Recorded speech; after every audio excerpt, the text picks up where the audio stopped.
grave, porque este es el espacio de los verdaderos periodistas, sin censura. Les molesta muchísimo, les encanta llamarnos paleros, les encanta atacarnos diciendo que somos los neochayoteros de López, ¿no? Así como le llaman ellos, pero nunca lo han podido comprobar. Todos nosotros, pues tenemos nuestra, en su momento, carrera en los medios de comunicación corporativos y estamos aquí ejerciendo esa libertad y ejerciendo nuestra voz también, nuestra libertad de expresión a lo más que podemos, sin ningún tipo de tapujo, línea, tendencia. Todo lo que decimos aquí en Sin Censura va emanado de nuestros ideales. No me atrevo ni siquiera a decir ideologías, de nuestros ideales. Y uno de los periodistas más pues fuertes en sus ideales, uno de los periodistas que más confía en esos ideales que yo conozco, es el queridísimo Jaime Hernández, a quien pues me gustaría comparar con el ingenioso hidalgo Don Quijote de la Mancha, pero Don Quijote de la Mancha era idealista sin conseguir llegar a esos ideales. El queridísimo Jaime Hernández está siempre ahí cumpliendo con mucha fuerza. Jaime, bienvenido a Sin Censura. Don querido Antonio, feliz 1 de septiembre del año 2023, de esta nueva era, querido amigo. Un abrazo fraterno. Un abrazo en esta nueva era, efectivamente, en esto que resta ya de este sexenio. Pues, ¿qué te parece que vamos a eso? Tú eres un experto también en el análisis de los líderes mundiales, de personajes que han estado, pues vamos, siempre en boca de todos, que han provocado transformaciones en sus propios países. Muchos incluso personajes que han sido históricos y que han sido propositivos para sus propios países. Hay veces en las que llegan al final de su mandato con números muy difíciles, con números muy, muy bajos. Hoy tenemos a un López Obrador en su 5º informe de gobierno, llegando con los datos duros ese informe, con verdades innegables como la disminución de la pobreza, de la desigualdad, como la estabilidad económica, por mucho que les duela, la disminución de los homicidios en comparación con Enrique Peña Nieto y con Felipe Calderón. Llega así el presidente López Obrador y también llega con una pues excelente aprobación. Por una parte, está en la encuesta de Encol, esa es la de Morning Consult, pero por una parte está en la encuesta de Encol que habla que su partido estaría sobrepasando en me parece que 65%, imagínese usted, a cualquiera de los, a los otros partidos que son, en todo caso, el PRI y el PAN, ya el PRD ya ni lo cuentan. Y en esa sí, ahora sí, en la encuesta de Morning Consult, vuelven a ubicar a López Obrador en el segundo lugar de los líderes mundiales con mayor aprobación y le dan un 62% que, si me lo permites, Jaime, es muy respetable, ¿no? Claro. Y fíjate lo interesante de todo este caso. Fíjate, Antonio, que por regla general, los informes de gobierno en México han sido unos informes que siempre han estado rodeados, siempre han sido, ¿no? Sobre todo durante todos los años del PRI, luego del PAN, se convirtieron en un ritual en el que prácticamente todo el mundo le rendía pleitesía al presidente, que se trataba prácticamente como un monarca. El besamanos del 1 de septiembre era impresionante. La logística que rodeaba los preparativos del primer informe de gobierno era increíble, algo increíble. Desde una semana antes, todos los medios del Estado, la agencia de noticias Notimex, los canales de televisión cuando pertenecían al Estado, armaban toda una estrategia para justamente al momento en que se rendía el informe, era todo un show, toda una producción con imágenes, cifras, muchas de ellas completamente que no tenían a ver con la realidad, pero de lo que se trataba era quemar incienso, ¿no? Ante el jefe de Estado, que con discursos grandilocuentes, con aplausos cada 2 por 3, prácticamente veía cómo la nación se le rendía a sus pies, ¿no? Pero a partir de las últimas décadas, de los últimos, yo diría en el último medio siglo, este ritual cada vez funcionaba más para mantener la popularidad del jefe de Estado. Incluso En el quinto año era cuando más dificultades había para mantener los niveles de aceptación y de popularidad del presidente.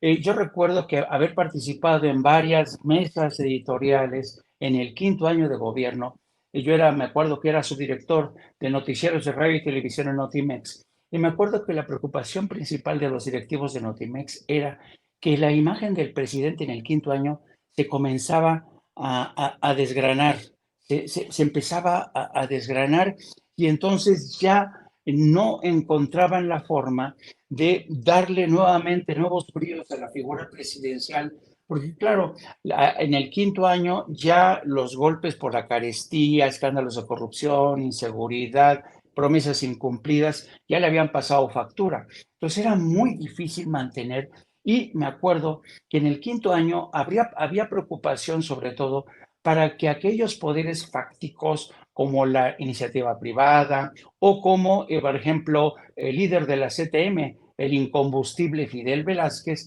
mientras la figura presidencial se iba achicando, la de Fidel Velázquez iba creciendo, se iba consolidando, y eso preocupaba mucho al Estado. Entonces, desde medios oficiales se hacía todo lo posible por poder equilibrar y sacar por encima de Fidel Velázquez una imagen presidencial alicaída, que ya estaba prácticamente dando los últimos alientos, los últimos resoplidos, ¿no? Eso era el gran dilema del quinto año. Pero si tú comparas lo que está ocurriendo en este quinto año de Andrés Manuel López Obrador, es fascinante. Ningún jefe de Estado de los últimos 100 años, ninguno, ha llegado al quinto año con los niveles de aceptación de Andrés Manuel López Obrador. Llegar por encima ya del 60% es toda una proeza.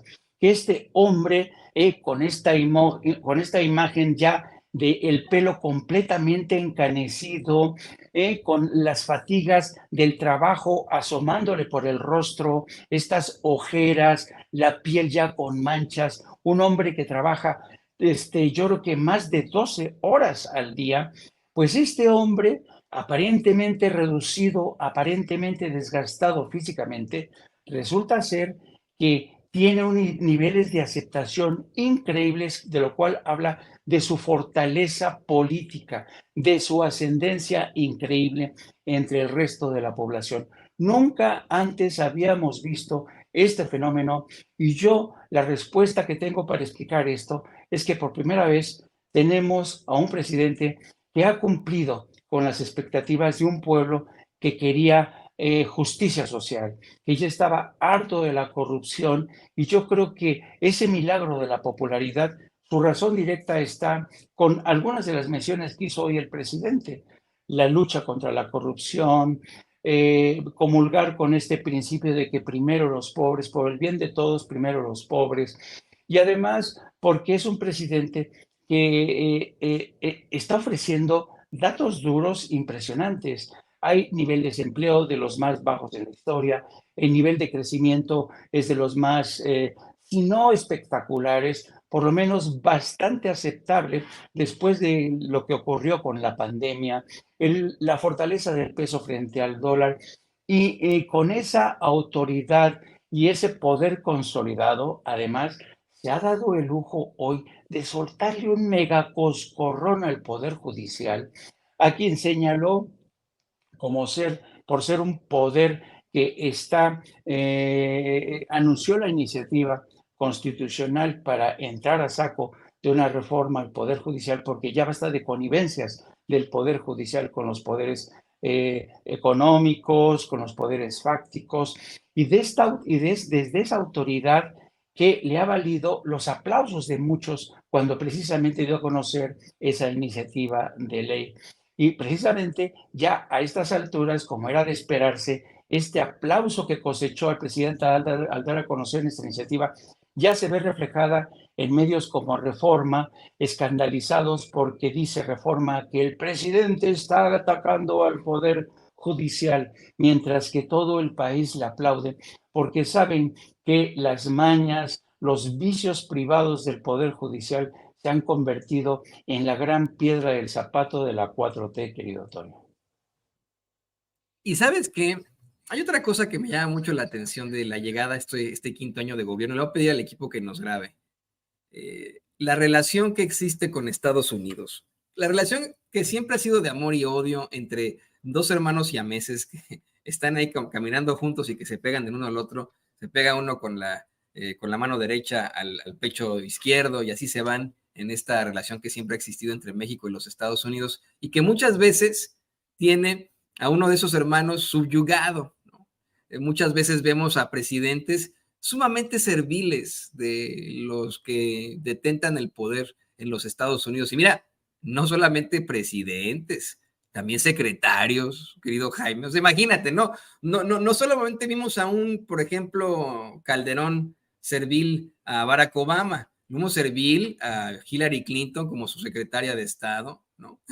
No solamente vimos a un Vicente Fox servil de alguien como George W. Bush, lo vimos servir a una cantidad impresionante de secretarías de Estado que tenía precisamente los Estados Unidos y sobre todo, querido Jaime, a las corporaciones que se desarrollan aquí en los Estados Unidos. Hoy la historia es muy distinta. Tenemos a un López Obrador que no se ha quedado callado, que pudo mantener una fuerza, pues vamos, muy inteligente frente al embate de alguien que está loco, como lo es pues nada más y nada menos que Donald Trump. Hoy vemos a un presidente López Obrador que además tuvo una excelente relación con Joe Biden, a quien pues consigue que diga que México ya no es el patio trasero de Estados Unidos, que nunca lo ha sido, que hay una relación de igualdad. Pero se han, pues vamos, enfrascado desde la oposición en asegurar que ha habido siempre una problemática entre México y Estados Unidos y yo no la veo. Yo lo que veo es que llega a su quinto informe de gobierno, pues con muy buena aprobación, aceptación y cooperación del gobierno de los Estados Unidos, Jaime. Análisis que acabas de hacer, me encanta el recorrido que acabas de hacer, que efectivamente habla de un presidente que ha sabido capotear a dos presidentes como Donald Trump o Joseph Biden. Y fíjate, aunque bien es cierto que el informe de gobierno en México es un informe que tiene que ver más que nada con temas de carácter doméstico, si te das cuenta, fue un informe, todos los informes son así, que son informes que básicamente se concentran en el país, en ámbitos de, vaya, es el informe, sobre todo el quinto informe de gobierno, es cuando los presidentes están obligados a presentar un informe mucho más condimentado que el primer informe, ¿no? Es como la fábula de la sopa de piedra, ¿no? En el primer informe, los presidentes tienen realmente pocos ingredientes y entonces ofrecen una sopa de piedra que son las promesas que han lanzado, ¿no? En el segundo van condimentando, dicen, pues hemos hecho, ya en el quinto año de gobierno nos tienen que dar una sopa condimentada con muchos nutrientes que tienen que ver con los logros que se han alcanzado en esos quinto año de gobierno. Pero al quinto año de gobierno, casi siempre ya cuando el presidente enumera, pespuntea los temas centrales, como han sido el tema de las pensiones, como han sido el tema del aumento del salario mínimo, como han sido el reconocimiento de que México era un país dividido prácticamente entre el norte y el sur, y cómo era importante rescatar a ese sur. Siempre en estos informes el elefante en el salón es Estados Unidos, ¿no? Entonces, fíjate una cosa muy interesante que me encanta de este informe. Yo no sé si Presidencia de la República o el propio presidente se percataron de esta composición de escena que nos están ofreciendo con el informe de gobierno y luego con el recorrido que va a hacer el presidente en este tramo de prueba del Tren Maya. Y este tramo, que ya hemos visto cómo los primeros ensayos de este recorrido del tren, a la gente le está despertando muchas expectativas. Hay gente que ya se está colocando a los lados del tren para ver el paso del presidente, ¿no? Y cuando yo estaba viendo estos preparativos del tren, de cómo iba a recorrer Andrés Manuel este tramo entre Campeche y Mérida, me acordé, no lo pude evitar pensar, Antonio, en ese famoso recorrido que hizo Abraham Lincoln en 1861 desde Illinois hasta Washington, D.C. El presidente se alistaba para tomar el poder, hace el recorrido en tren desde Illinois, pasa por Ohio, pasa por Baltimore, pasa por Maryland, llega a Washington, D.C. Y era un país dividido, Antonio, te recordarás, por la guerra civil, la guerra de secesión, y realmente ese viaje de Lincoln le permitió a Lincoln conectar con el pueblo, hablar de la necesidad de unificar ese país que estaba dividido en dos, las amenazas que había contra su persona. En fin, era realmente un momento muy difícil para Lincoln. Bueno, en este caso, Andrés Manuel López Obrador hace el recorrido en un tren que desde mi punto de vista representa, simboliza la redención de todo ese sur que durante mucho tiempo fue olvidado. Y yo te apuesto que la gente que va a estar al margen de este recorrido es una gente que va a saludar al presidente, que va a conectar nuevamente con él, que le va a agradecer este esfuerzo por reconectar a ese sur siempre marginado con ese norte al que siempre se le prodigó desde todos los ámbitos. El hecho de que el presidente haya ido hasta Campeche para pronunciar su discurso te habla de ese gran esfuerzo que ha hecho su gobierno para justamente redimir a ese sur olvidado. A mí yo no lo pude evitar hacer este comparativo, esta analogía entre el viaje de Lincoln en una nación dividida en el siglo XIX en Estados Unidos y un país dividido, pero no por problemas de carácter político, ideológico, no, un país dividido por la pobreza, pobreza entre el norte, digo, riqueza del norte con la pobreza del sur, marginación del sur contra privilegios del norte.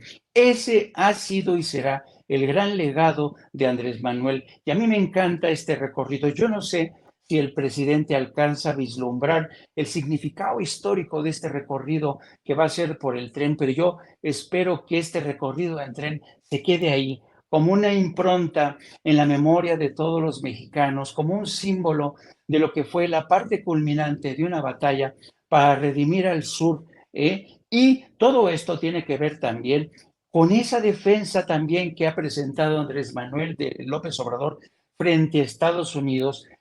Una y otra vez Andrés Manuel le ha dicho primero a Donald Trump y hoy a Joe Biden, señores, tenemos que apostar por ese sur. Si ustedes quieren que se terminen los éxodos migratorios, tienen que mirar hacia el sur, tienen que invertir en el desarrollo.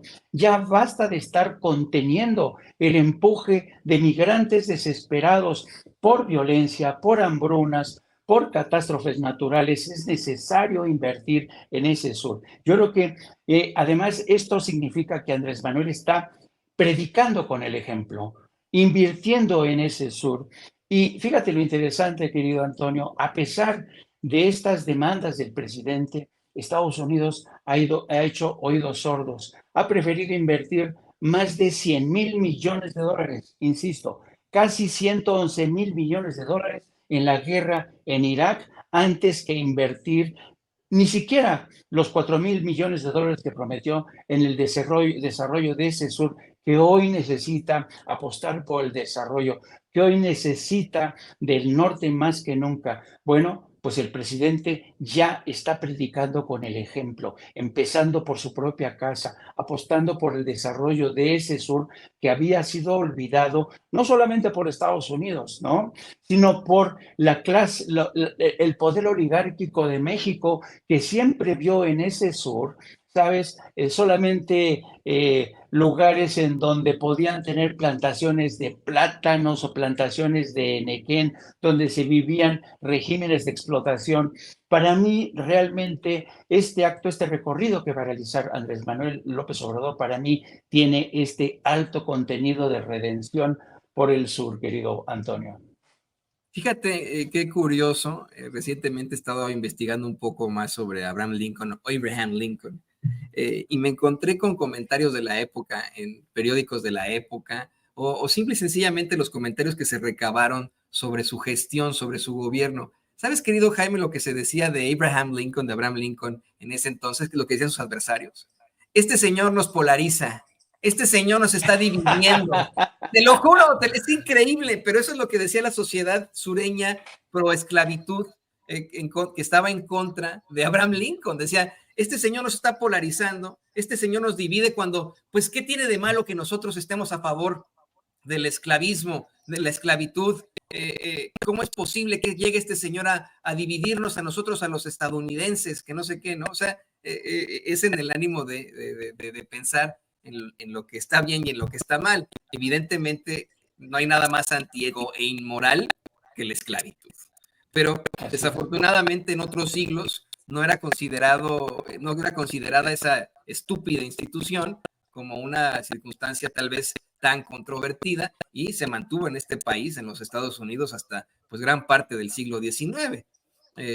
Ahora tenemos esta diferencia absoluta en todas las cosas, entre pues igualdad, entre la justicia, el acceso de los pobres a servicios, la justicia social, etcétera, etcétera, etcétera. Y esto es lo que ven mal esos fachos que dicen que López Obrador nos divide, que López Obrador nos polariza. Pero pues bueno, ahí te la dejo, mi querido Jaime, y te quiero agradecer, y como tú lo sabes, que te hayas conectado con nosotros en este día tan especial, que estamos una transmisión muy interesante, y te ruego también que por favor nos compartas tus redes sociales. Sí, solamente antes de cerrar, y es muy interesante lo que mencionabas de Lincoln.